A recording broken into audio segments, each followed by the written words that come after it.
Hello guys, कैसे हैं आप सब। उम्मीद करते हैं अच्छे होंगे, मस्त होंगे, स्वस्थ होंगे। एक और नई ब्लॉग में स्वागत है आप सभी का। दोस्तों देख सकते हैं मैं हाथ में ली हूँ गन्ना और इसको निकाल रही हूँ, छील रही हूँ रुद्र के लिए, जो कि मुझे तो अच्छा नहीं लगता है, पर रुद्र के लिए छील रही हूँ। देख सकते हैं हाथ में ली हुई हूँ और बहुत मीठा है दोस्तों।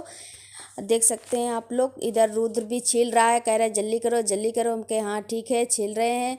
तो इधर दीदी भी बैठ के देख सकते हैं दूर वहाँ बाहर खा रही हैं, मौसम को मज़ा लेते हुए। आज का मौसम भी ठंडा है, देख सकते हैं पूरा चारों तरफ से धूप नहीं निकली हुई है। बाहर बैठ के अच्छे से चूस रही हैं गन्ने की रस।